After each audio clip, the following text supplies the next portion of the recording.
Okay. So I think that's everybody.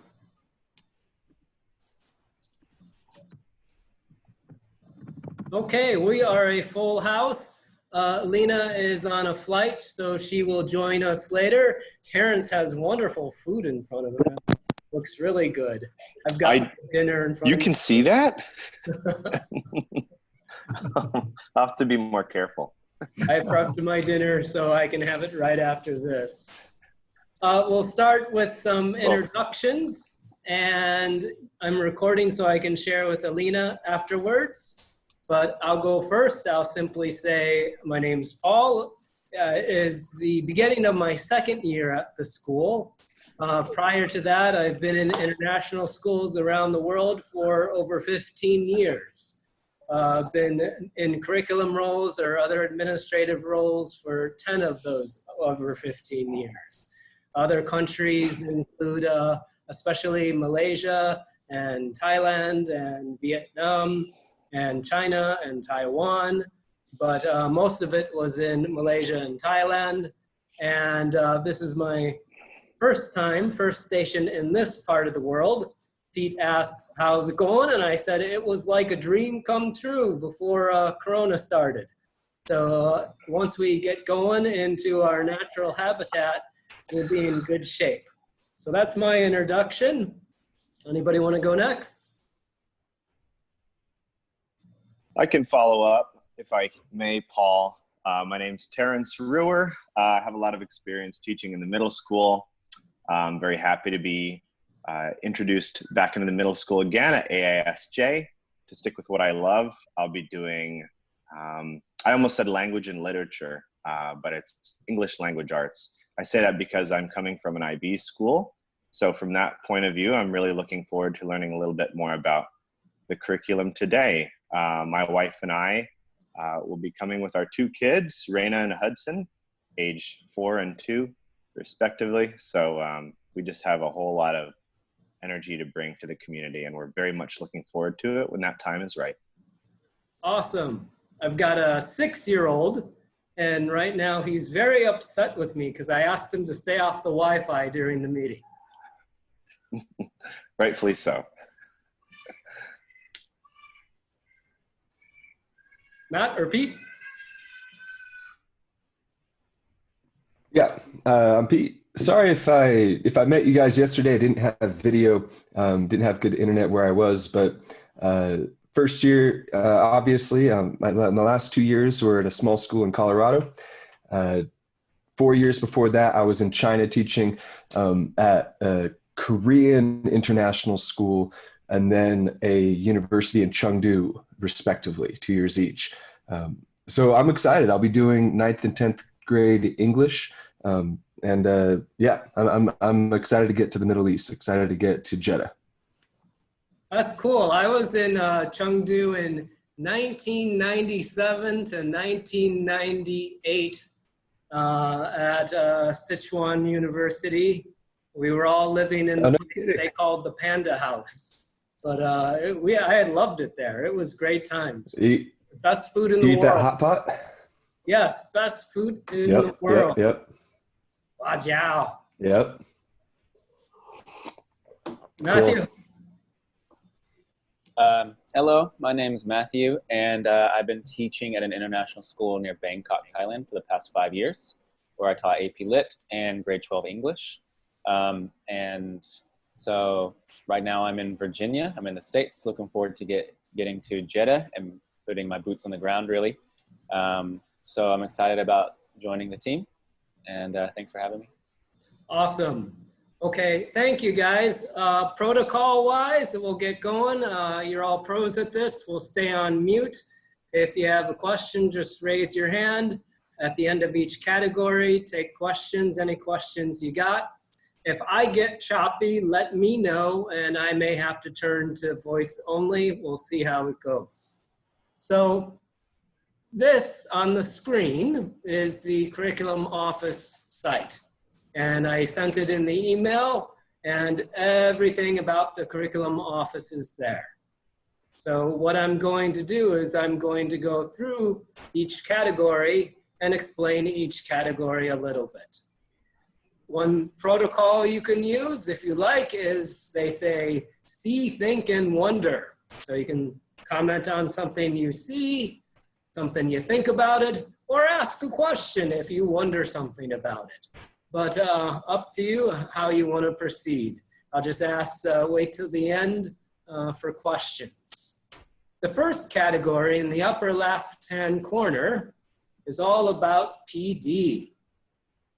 And as you know, or maybe you saw on the promotional video on the school's website, I think there's a clip of me talking about the excellent PD program.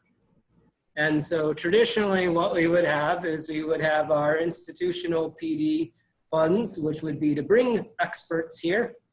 And then we would have our PD funds for institutionally paying for people to go places. And then every teacher would have their annual allotments for their own choices. So that's 3 categories. And then there's, of course, the in-house work we do.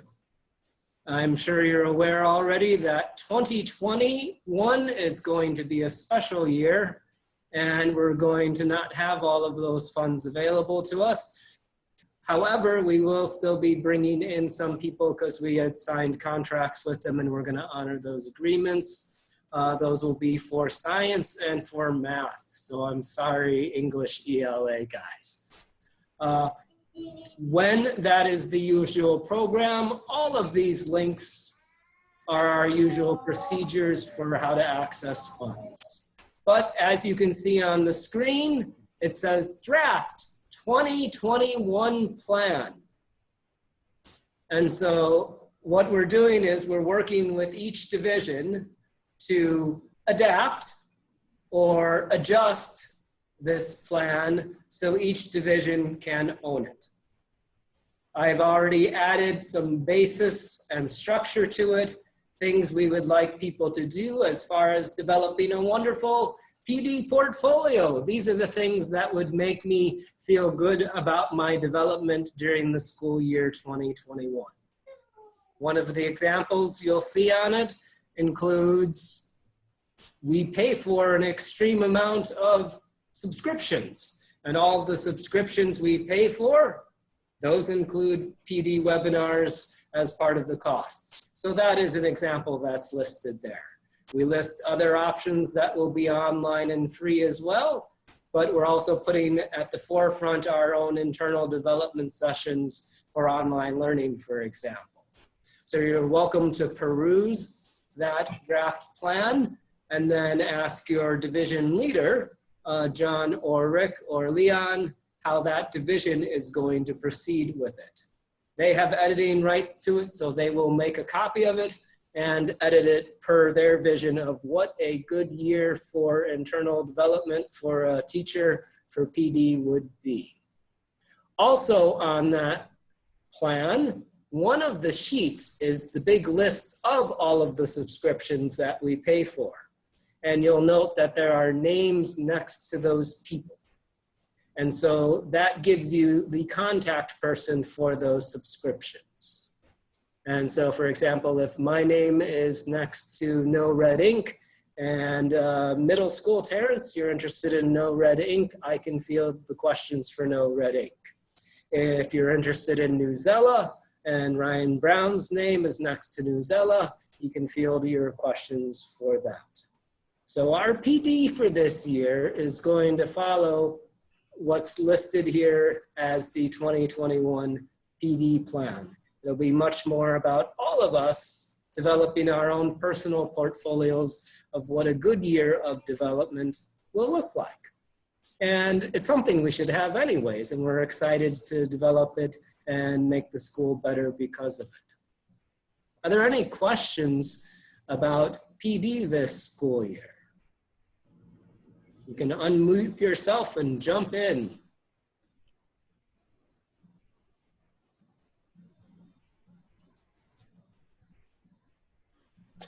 Yeah, I'm wondering, outside of the typical coronavirus year, 2021, prior to the pandemic, what was the allotted annual budget for a teacher to take leave to like book a flight, book a hotel, and book the PD? Okay, yes, the annual allotment, if you click on PD procedures, it should include all the specifications, about 2,500 SAR per year, and you can bank it for 2 years. When you go on to the next contract in your 3rd year, it would not roll over. So bankable for 2 years or the length of your contract. And so some people will spend it on flights, hotels, and events for that year. Other people will bank it for the 2nd year so they can go to Europe and do something even better. Typically, in a typical school year, we'd also have a fund to send people per our strategic plan. This is something really important to us, and so we would select some people to send somewhere as well, and we'd bring the guest speakers in. I'm super excited to get back to that because that's about 1/8 of what I do, and I really love that area. So hopefully in 21, 22. Thanks, Paul. Yeah. Any other questions in that category? You said that this year the budget's going to be cut a little bit because of the situation. Do we know what that's going to look like for this year? Yeah, so for this year, it's cut completely, except for the people that we already agreed to bring in. And so it's all based on enrollment and tuitions. And because of coronavirus, because of COVID-19, we're different than before and waiting to see especially what's going to happen this fall. If, you know, things could miraculously get better, I wouldn't bet on it, but our customers, they, you know, if they work for the airlines and daddy's out of a job, then we understand that, and that's tough times for people around the world. Of course, thanks. Any other questions? Okay, I'll keep going. If you ever feel like bouncing back to it, we can. Yeah, it's tough times, and if it helps any, no, it is universal admin. They're not getting their PD money either, so it's affecting all of us. And we're just happy to be safe, happy to actually, considering circumstances around the world, still have a job and keep moving forward. It is tough times out there for a lot of folk. Okay, the next category on this screen, you will see it says MAP. And this could affect some of you. Raise your hand if you have worked with MAP at your last school or before. Anybody? Okay, so this is our, thank you, Matthew and Terrence.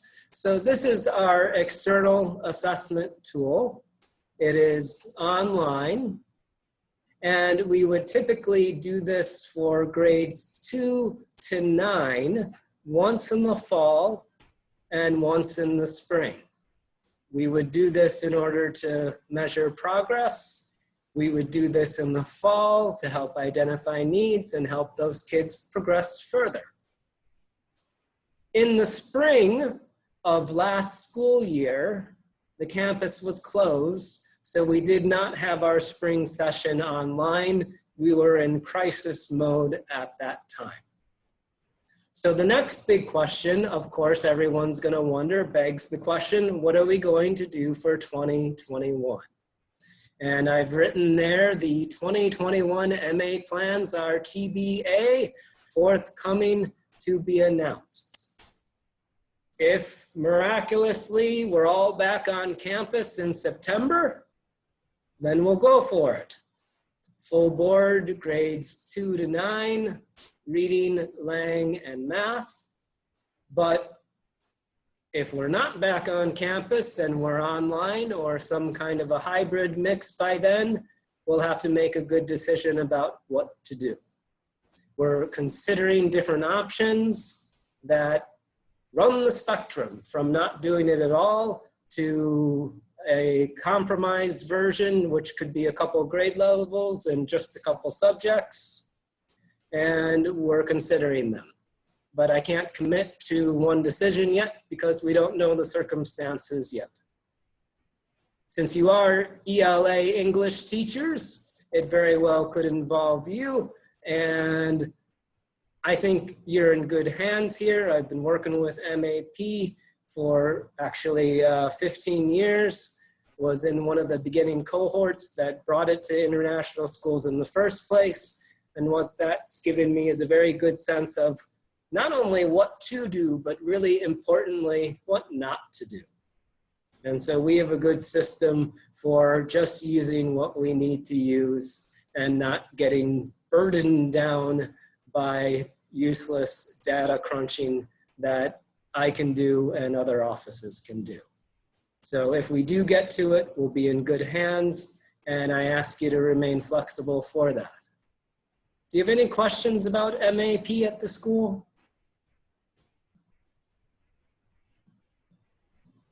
Yes, Matthew. Yeah, I have one. So can you be a little bit more specific about how the MAP testing guides instruction or informs the direction of the school? Because at my last school, we did it and it was purely informational, and most students did not take it seriously, and so it gave us skewed data. Okay, so what we do, good question, Matthew, is what I've learned over the years with it is, you know, having those big data day PD sessions where you put all the spreadsheets on the table and you say, look at me, I'm doing data. It's not really useful. The teachers go and they do it for an hour of PD and then they walk out and don't do anything about it. It's a waste of time. And so what we really try and do is divide it into the appropriate areas for the appropriate people. So there's board level data that I need to report at the highest level, and teachers don't need to waste their time with that. Then there's principal level data where they need to understand the trends of their divisions. And then we get to teacher level data. What is useful for the individual teacher? And that's your question, Matthew, for example. What we'll do is I'll take the teachers through a protocol and I'll help them to identify one or two very important needs for a few students who have the most need, similar to triage, and help them to impact those few students the most. And we find that if we help 3 students in a classroom the most, that is much more important than spreading our efforts thin and pretending to help everyone across the grade level. It is not everything we do.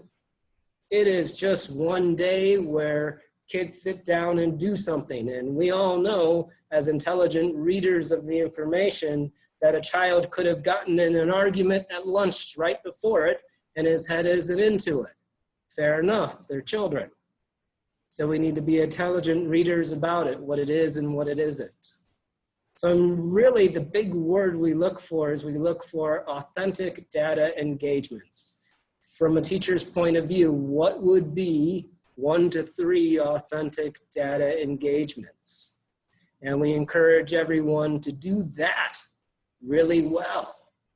Leave the macro data number crunching to me in my office and other divisional leaders. But if you as an individual teacher can authentically, for real, use something, even if it's just one communication within all of that information to help one kid for real, I would take that any day over 5 hours of PD looking at numbers. So that's the way we try and approach it, looking for authentic triage instead of spreading ourselves thin. As far as student motivation goes, we don't try and put any extra weight on it and tell them this is super important to your life. We look more for intrinsic motivation of this is a way for you to communicate to us, and maybe we can find something there that we usually don't hear from you, and it can help us help you. But we don't have any reward or punishment system about it. I think a big thing with all of these schools using it is you gotta be intelligent readers with the information, what it is, and especially what it isn't. And it's just a small piece of everything we do, and we're intelligent about that and take that to heart and try not to make a big deal out of it, especially when it's a kid having a bad day, because we are smart enough to know that.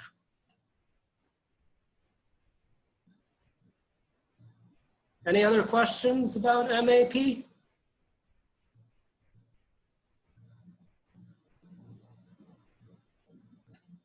Okay, I'll keep going then. The next category, it says Atlas. Another question, raise your hand if you have had Atlas before at your last school. Okay. Very similar to ManageBack at an IB school. They're actually owned by the same company, Faria, I don't know how to say it now. It's a curriculum documentation system. And this is a work in progress for us. When I emailed you your Atlas information the very first time, full admission, I told you it is a work in progress. As you know, your UBD model, there's stage 1, stage 2, stage 3. Prior to my arrival, the school worked on stage 1. With my arrival, we worked on stage 2. So you should see summative assessments uploaded from quarters 1 to 3. Why not quarter 4? COVID-19 and the pandemic, and that was as far as we were able to get. So this next school year, we'll be asking everyone by the end of the school year to have your summative assessments in stage 2 by the end of the school year. So that's something you'll be able to do. And if you're not familiar with the system, invite me to your classroom or online during a free period, and I'll walk you through each step how to do it. It's pretty intuitive, but sometimes just having it up on screen at the same time and me showing you makes it a lot easier. So I'm totally available to do that. At this point in time, right now, do you need to do anything with it? No, you don't need to do anything with it right now at this point in time. Okay?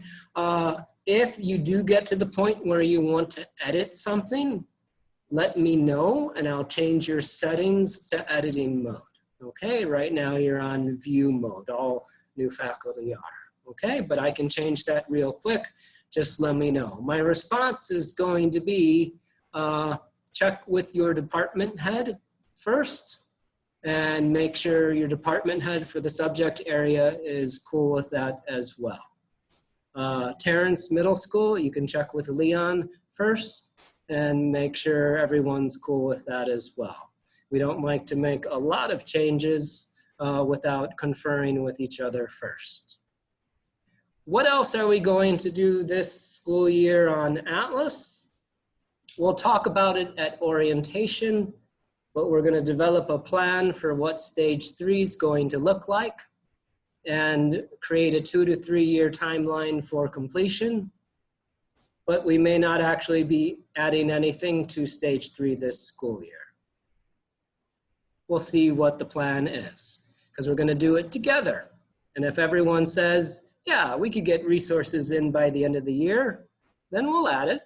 But if everyone says our 2 to 3 year plan should start next year, then that's what we'll do. So we want to be super grassroots and democratic about that.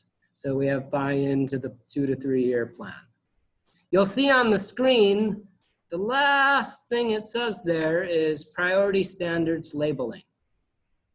And so at orientation, you'll see me again with all of your division for 2 modules. During those sessions in the morning, I'll introduce what we're going to do for priority standards labeling. It's really simple. You just open it up, you tick the green letter P, and then it's automatically labeled as a priority standard. But we will talk about that at orientation during those modules and how to do that. We'll do that on a timeline of an as-you-go approach, meaning as you begin each unit, it'd be a good idea to do that while you're with the unit, and just take an as-you-go approach would be ideal.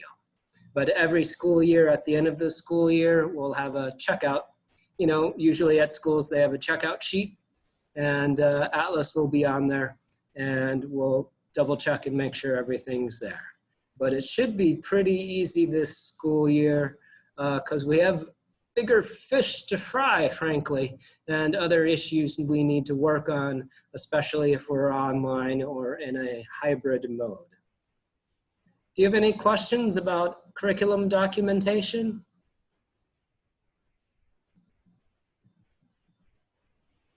Okay, you guys are lucky. There's more there for you than there were for last year's new teachers.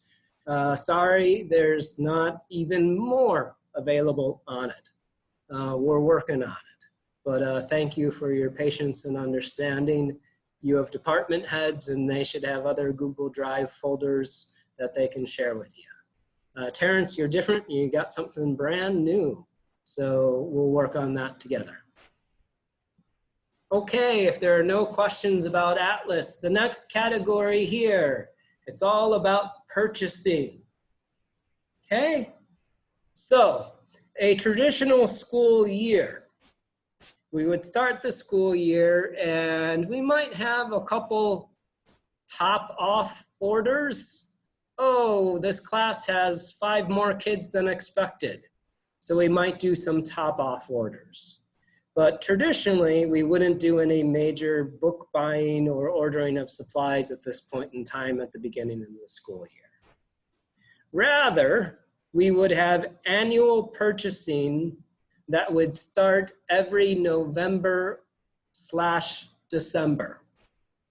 And that's when departments and grade level teams would get together, and that's when the shopping would begin.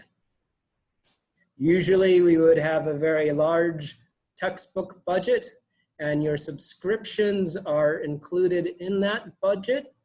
And it would be a really exciting time because who doesn't love shopping? Also, we have a curriculum review cycle, and whatever subject area, it is their turn in the curriculum review cycle, would get the lion's share of purchasing from that budget. Last school year, the budget was so large that we were able to finish the review cycle's purchases, and everyone else got everything they wanted. I think we only had to tell 2 teachers we need to wait on that because we've hit the cap. So that is something that was a highlight for us last school year. As you can see on the screen, it says the 2021 budget is forthcoming. So similar to the BPD situation, this is a unique school year. And as enrollment and tuition income stabilizes, our business office should have a good handle on final numbers for budgets for operation for the school year. Once I have those numbers, I'll share with everyone what those budgets are, and then we can begin in November and December to shop according to those budgets. Now, to be clear, everything that I'm talking about is the PK-12 Curriculum Office textbook budget. Your principals, the divisions, also have other kinds of budgets for divisional needs. I'll be upfront right now. If you enter the school year and you need something extra or new, the PK-12 Curriculum Office book budget is finished, and we won't start off again until November and December. So my response is going to have to be not at this time. Okay. If you have smaller needs, maybe some supply needs, for example, maybe you can contact your divisional principals about that. Okay.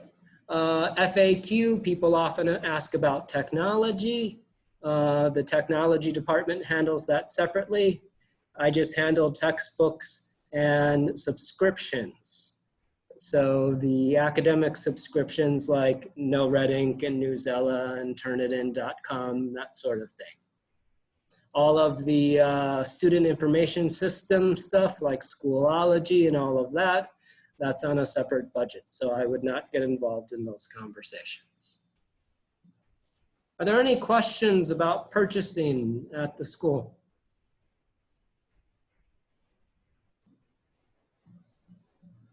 Okay, so yeah, a lot of this is kind of TBA. We'll see what happens. But I think I'm gonna have a meeting pretty soon about that, so I should get some numbers out hopefully soon. Okay, I have scrolled down. Hey, Paul. Go ahead, Terrence. Sorry, just real quick question. The idea of having something shipped in, it's pretty novel to us. We usually couldn't do that with any degree of haste in Senegal. But I'm wondering, typically, if you need a top-off order, how long can we expect for that to be shipped from our vendor to Jeddah? It could take up to 2 months. Okay, good to know. Thank you. Yeah. Yeah, what we typically do for the big November and December order is we do it all together. Everything gets shipped to a consolidator in the US, and then we purchase a container and things are shipped over in a container on a ship. And that's why we do it in November or December, so it can get to the school on time. As far as top-offs go, that can take even longer, and that could be independent.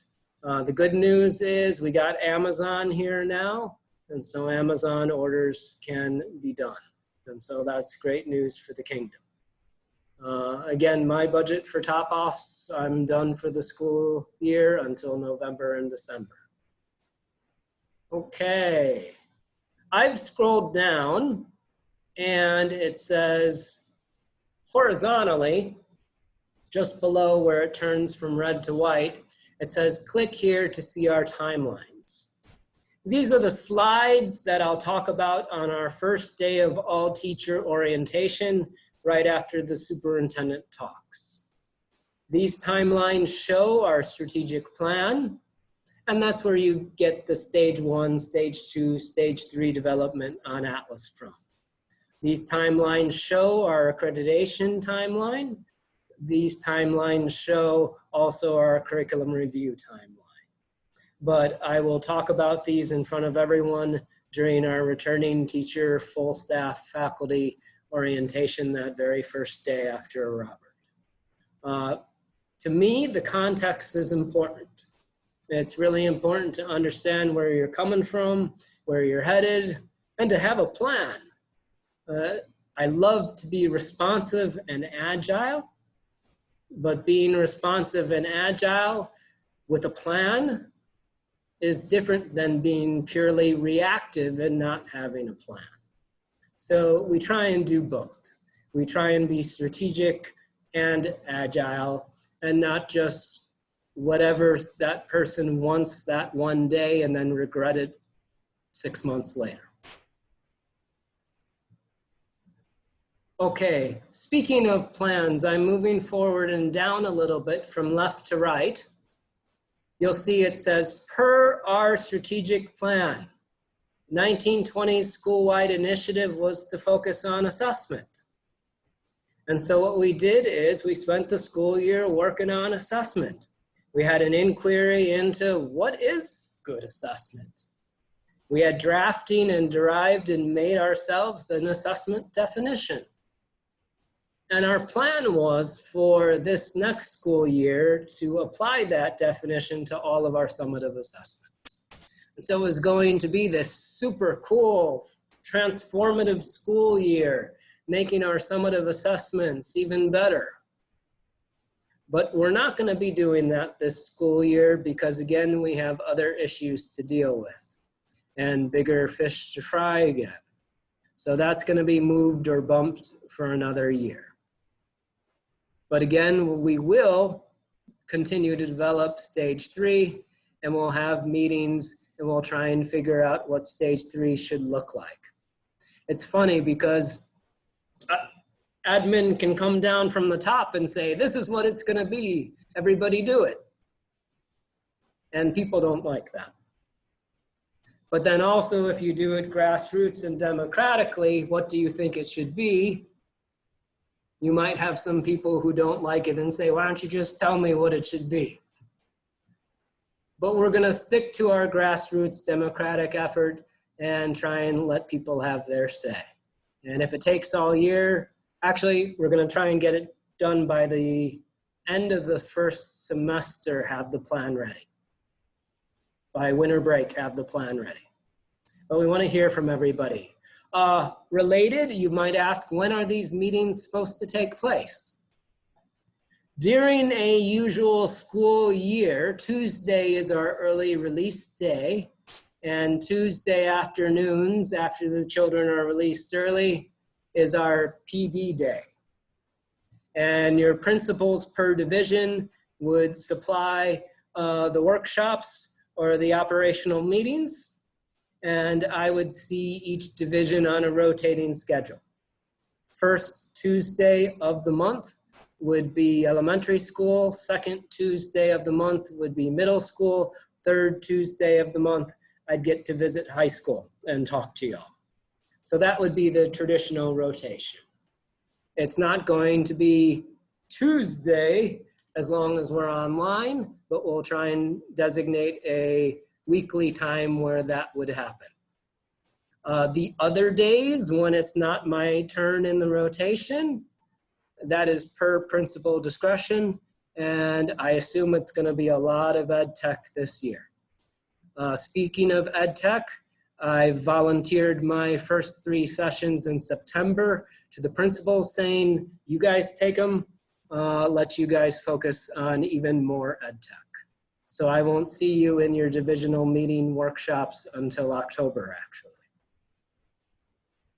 Okay, any questions about this category, the strategic plan and what we hope to do this school year?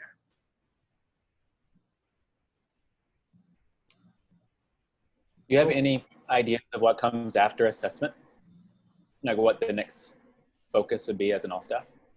Yes, the next focus is stage 3 of your UBD format, and that is the bottom half on Atlas, and it's called learning practices, and it has a couple boxes. It says learning plan, differentiation, vocabulary, resources, and that whole area has not been completed by the school yet. Some teachers have voluntarily done it, but it hasn't been strategically as a school-wide initiative. And so what we want to do is talk to each other about not just how we're going to get it done under what timeline, but actually what those boxes should even be. For example, in my opinion, the vocabulary box, that's content. You could put that information up in the content box, and it'd be much more useful to have an ed tech integration box or a remote learning box for that information. But I wanted to be an open discussion and let everyone decide together. And so that's going to be our focus moving forward. Our strategic plan after that actually has 2 years built in just to simply review and improve anything that needs further review and improvement. So for example, the work on stage 1 was before my arrival, so there might be a couple things I want to do with stage 1 in terms of vertical alignment and making sure we're hitting all the spots right. But I'm patient and like to go by the plan, so ready to wait to do that when it's the appropriate time. It's interesting because I describe it as walking that razor's edge. And there's all the things you want to do, and then there's not getting in the way of people who need to do their good work. And you want to get the progress right on that razor's edge. So you can progress, you can move forward, but you don't get in the way of the good work people need to do.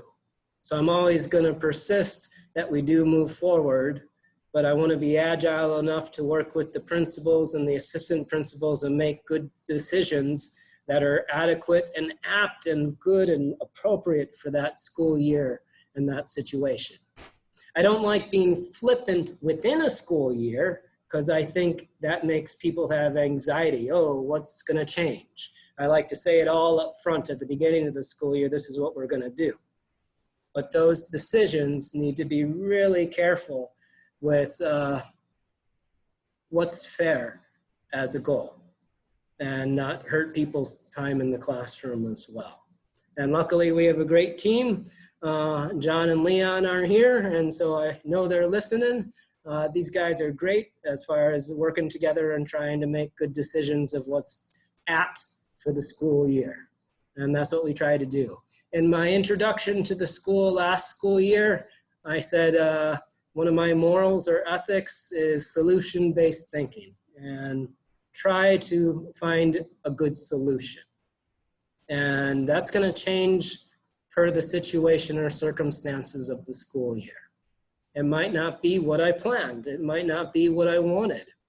The original plan was to have this awesome transformative assessment year, but that's not what we have time to do. And I understand that, and I agree with that. And so we got to find the right solution for all of you, because good people need to have time and space to do their good work. Okay, good question.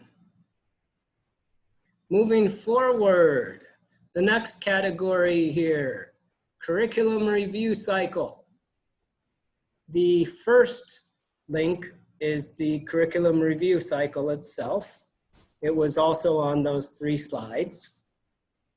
And here is the work the science team and the learning support, speech and language, and ELL team have done on their review.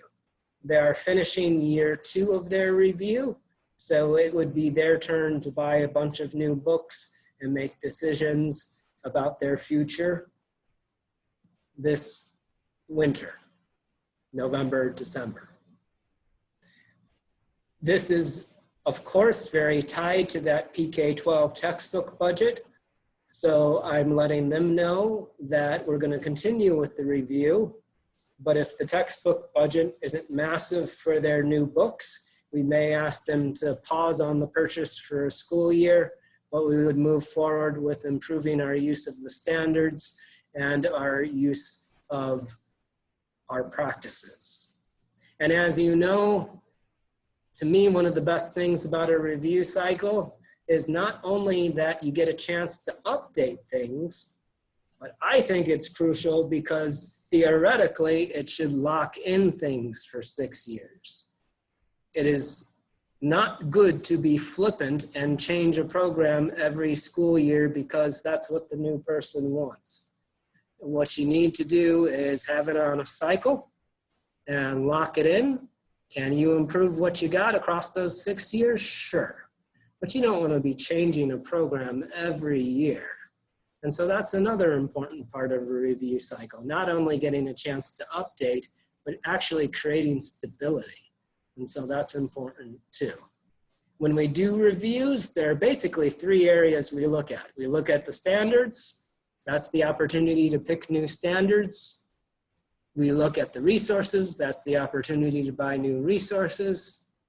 And we look at the practices. That would be a good opportunity to change practice agreements if they were made.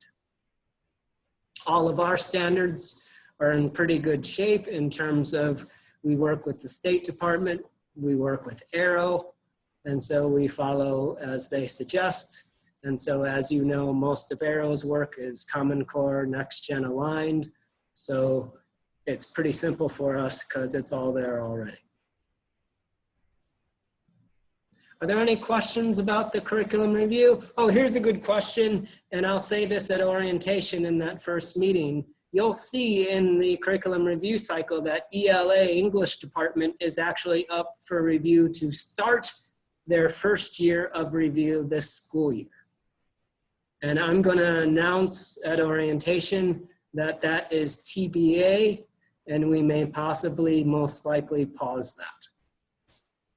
because given the circumstances, again, trying to make good decisions about what's apt for the school year, I think it may be wise to pause that when we're in better shape to have more time to think well about it. It's kind of like, yeah, you have to measure what do people actually have time to think well about even. You can push something and then people give feedback, but it was the, I got to get this done, I have 5 seconds to think about it feedback, versus the people actually have adequate time to collaborate and reflect and think about it well. And so that might be the case for ELA's first year of review. We might have to pause that because given the circumstances, we have other things to prioritize. Are there any questions about the curriculum review cycle?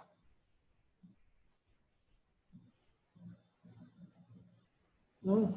Okay, last one.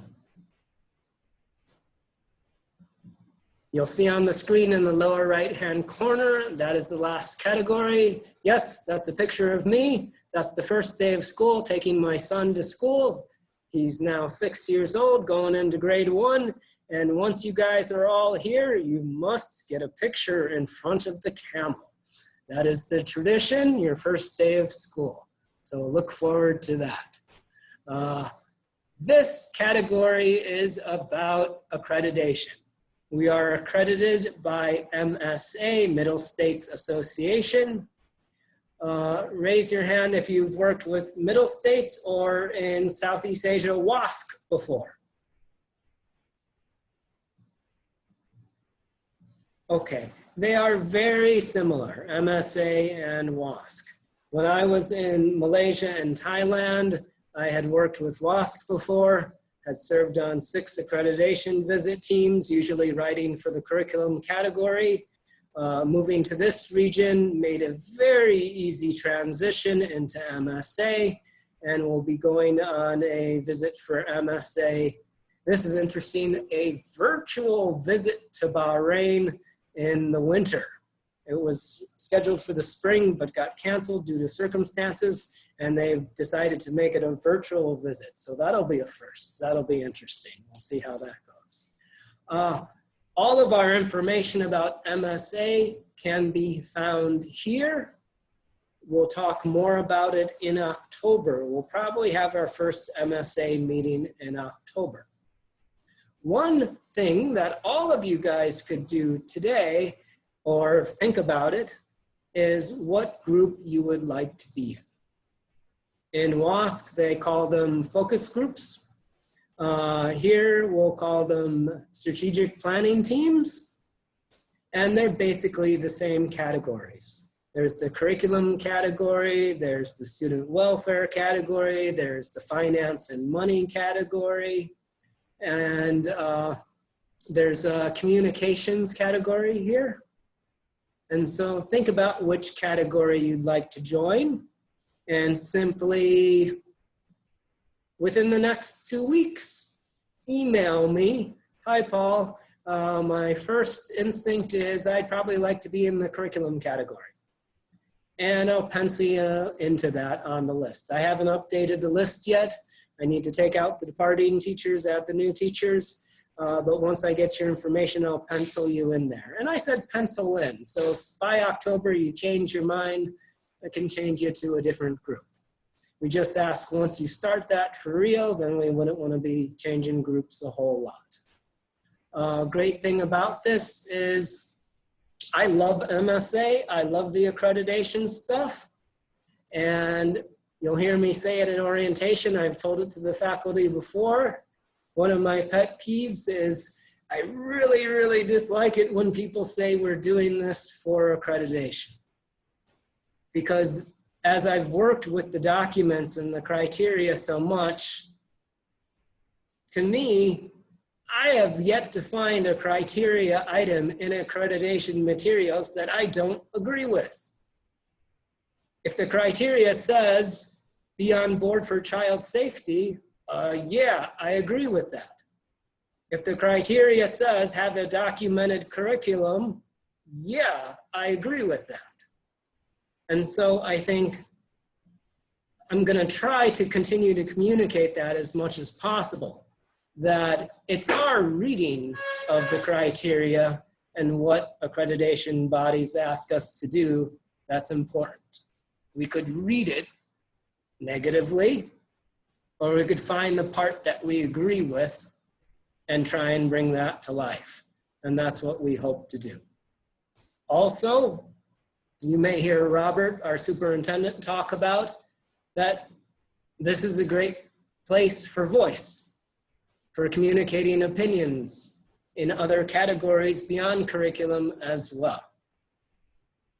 And I often tell people what MSA or WASC do is they basically kind of check for aptitude in the sense that they're asking, can we trust you to do this? Can you have professional conversations? Can you discuss professionally? I think this can be improved. And then professionally compose a response and even develop a plan, even if it's a long-term plan to improve it. Can we as a community do that? Or does it turn into bickering and fighting and stuff? And so MSA and WASC and groups like that, they really hope we can talk well with each other and communicate well with each other. And this is a great place, a safe place for voices to be heard. And there's really nothing you need to do about it right now, except let me know what group you think you might want to be in, the money group, the communication group, the student welfare group, or the curriculum group, and shoot me a line. What's your first thought about that? Otherwise, we'll talk more about it in October. Are there any questions about accreditation at all?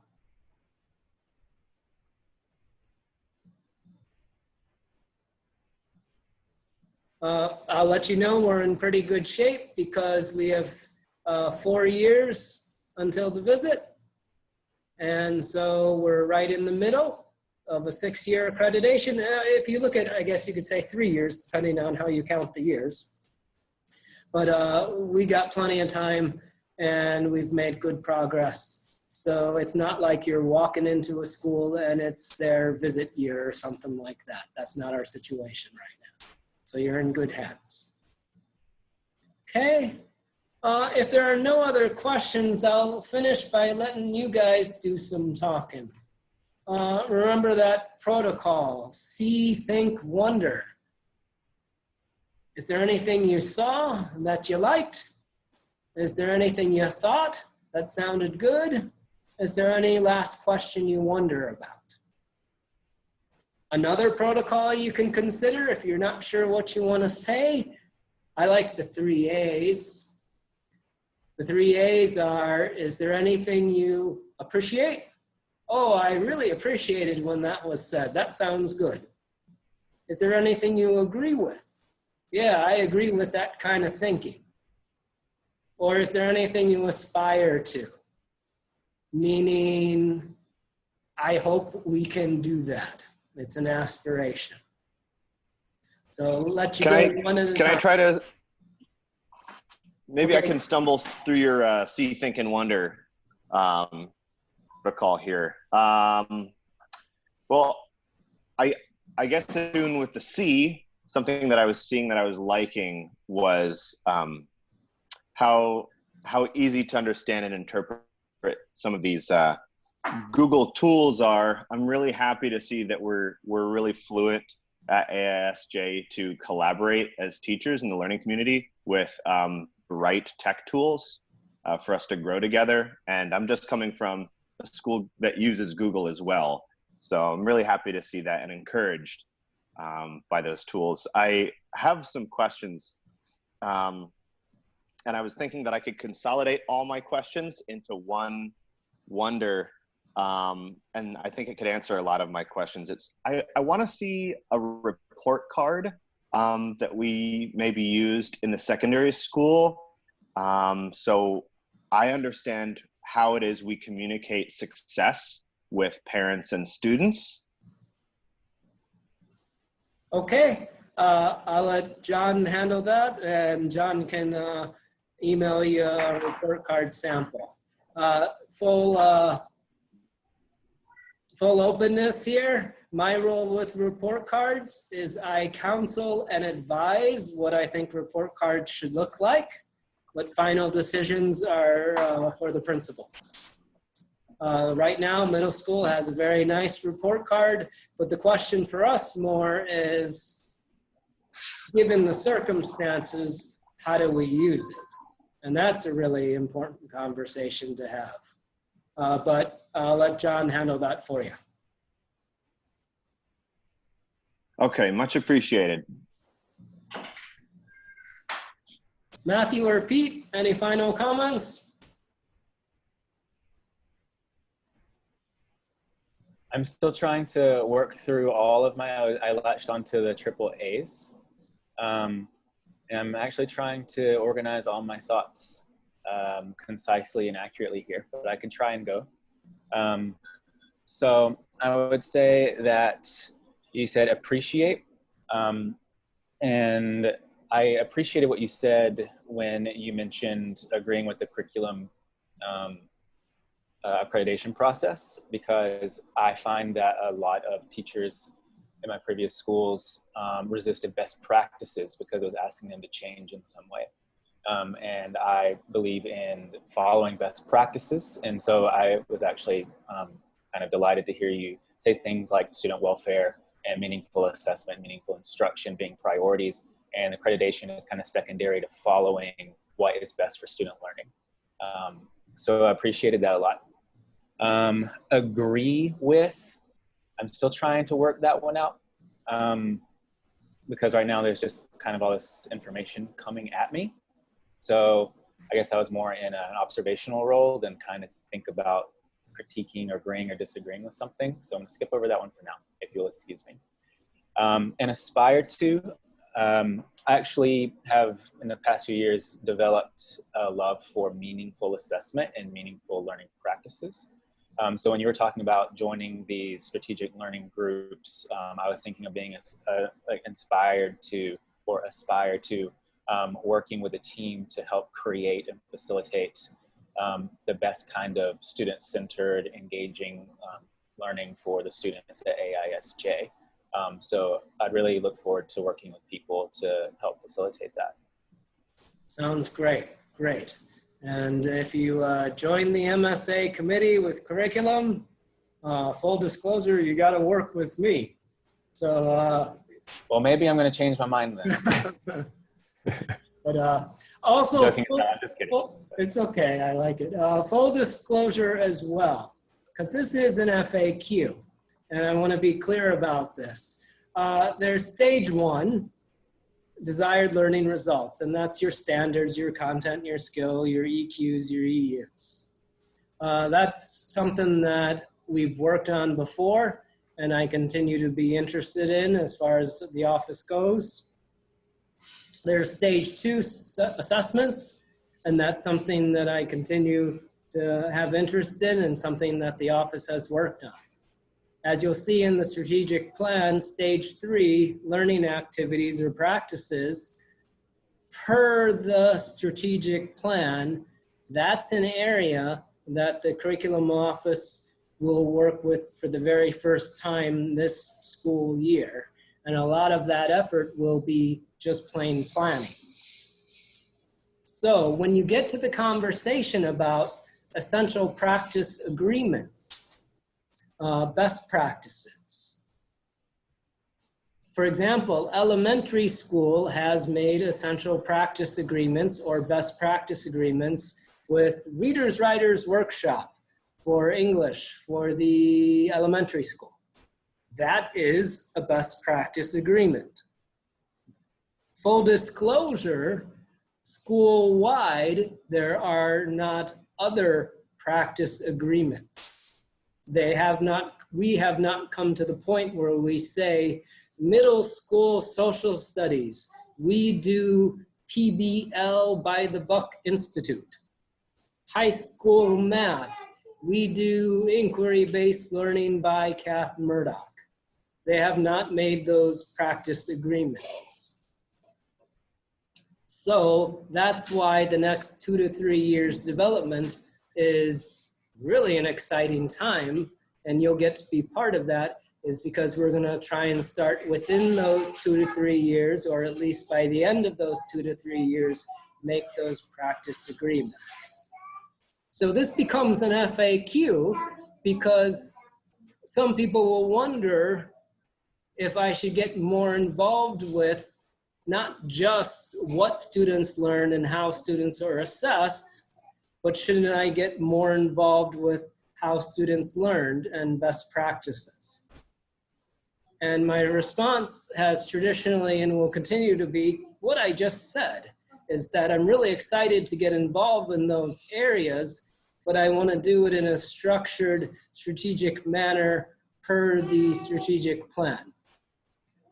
I don't want to get involved in a bunch of one-offs of me giving a workshop on this is a cool practice and then it not being a practice agreement and nobody does it. I'd rather it be a practice agreement and then everyone gets PD on it and everyone agrees to do it long term. And that's something that it's going to take 2 to 3 years for us to get to, and we haven't done yet, full disclosure. However, me saying all of that, your principals and your EdTech coordinators, they have ideas about good practice. And they have good ideas about good practice, especially online learning. And they'll be sharing those agreements and understandings with you. And I defer to them on those until we can get to the point with stage 3 development where we really make school-wide agreements. Okay, Pete, you want to close us off? Sure thing. I was kind of in the same boat with Matthew, that I'm just in that absorption process of all the information. But with that, I appreciate that there is attention to detail. And moreover, I appreciate that we're looking at this big picture, and there's a big picture plan in place. Because I'm guilty as the rest of them. I get to a new place and I want to change everything to do it my way because I think that's the best way to go. But if there's a system in place and we can see, and there is a plan for big picture progress, then I appreciate that, and it makes it a lot easier to get on board and get off on the right foot immediately. So I like looking at the curriculum reviews. You allow people to put their brains together, think about the best next step or what that's going to look like, and allow it to come to fruition.